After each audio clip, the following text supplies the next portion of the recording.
So let's go to my ninth week. So next we will tackle security. So what is a security? Security is the protection of computer systems and networks against unauthorized access, theft, or damage. Services that help ensure this protection include firewalls, which control incoming and outgoing network traffic, identity and access protection, which limits access to specific resources to authorized users only. Directory services, which stores and manage information about users and network resources. Licenses, which grant permissions to use specific software or services. Enforcement, monitoring, which tracks and enforces compliance with security policies. Encryption, which encodes data to prevent unauthorized access. Key management, which controls access to encryption keys. And threat detection, which identifies and responds to potential security breaches. Next is the importance of security. The importance of security in today's world cannot be overstated. With the increasing reliance on computer systems and networks for communication, commerce, and other critical functions, the potential consequences of a security breach can be catastrophic. Security helps to protect sensitive data and intellectual property, prevent identity theft and fraud, ensure compliance with regulatory requirements, maintain the integrity of business operations, and safeguard against threats such as malware, phishing attacks, and other cyber threats. Without adequate security measures, individuals and organizations are at risk of losing their valuable data, experiencing financial losses, damaging their reputation, and even facing legal consequences. Therefore, ensuring security is crucial for the smooth functioning of businesses, protection of personal information, and the overall well-being of individuals and society as a whole. Next, let's go to the example. First is password protection. Passwords are commonly used to protect access to various systems, applications, and data. Advantages. They are a simple and cost-effective way to authenticate users and ensure that only authorized individuals can access sensitive information.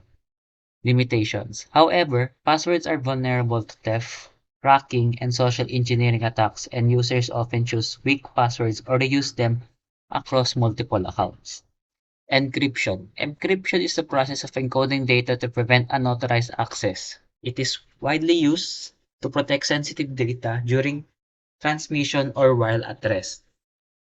Advantages of encryption is that it ensures the confidentiality of the data even if it falls into the wrong hands.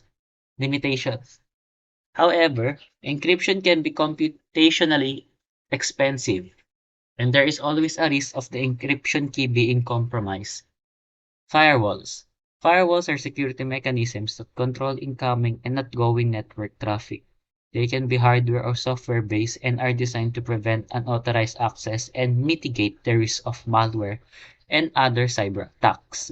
Advantages. The advantage of firewalls is that they provide an extra layer of defense against threats. Limitations. However, they can also be vulnerable to misconfiguration or exploitation. Next is the two-factor authentication. Two-factor authentication, or 2FA, is a security mechanism that requires user to provide two forms of identification before accessing a system or application.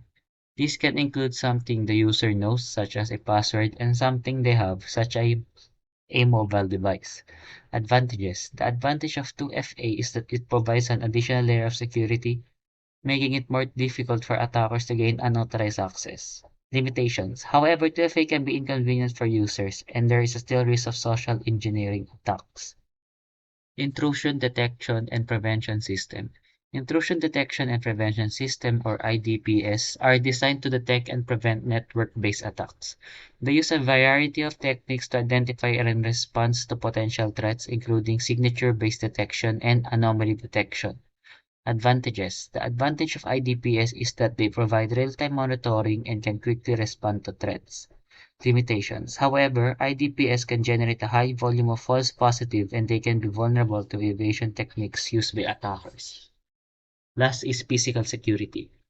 Physical security measures are designed to protect physical assets such as buildings, servers, and other equipment. These can include access control mechanisms, security cameras, and alarm systems. Advantages. The advantage of physical security is that it can prevent unauthorized access to critical infrastructure and deter potential attackers. Limitation. However, physical security measures can be expensive to implement and maintain, and there is always a risk of human error or negligence. Next is the conclusion.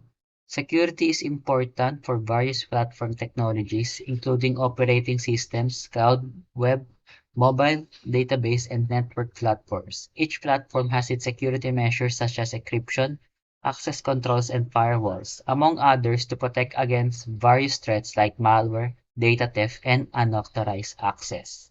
So that's all. Thank you for listening.